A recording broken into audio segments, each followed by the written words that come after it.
Dumagsa sa DSWD main office sa Quezon City ang daan-daang tao para sa pagre-release ng 2,400 pesos na bahagi ng unconditional cash transfer ng gobyerno. Kanya-kanyang withdraw sila sa mga cash card ng Land Bank na bigay ng DSWD. Malaking tulong siya kasi dahil tumaas nga yung bilihin kahit paano may karagdagan kami.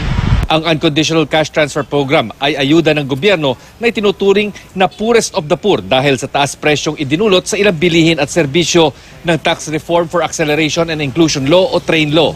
Para sa taong ito, 2,400 pesos ang ibibigay ng isang bagsakan katumbas yan ng 200 pesos kada buwan na ayuda. Sa 2019 at 2020, magiging 3,600 kada taon ang ayuda o 300 pesos kada buwan. 10 milyong sambahayan ang makikinabang sa Unconditional Cash Transfer. Pangunahin na riyan ang mga benepisyaryo ng Pantawid Pamilyang Pilipino Program o 4Ps na nauna nang nabigyan din ng cash grant sa pinakamahihirap nating kababayan. Ngayon, nararamdaman na rin ng mga tao ang epekto ng train law. So, sabi namin, karapat-dapat lang naman na magkaroon na agad ng ayuda ang mga Pilipino, mga mamamayan. Ayon sa Department of Budget and Management, bahagi lang ito ng kabuang 24.5 billion pesos na nakaschedule i-release sa mga mahihirap na hindi naman nakinabang sa train law.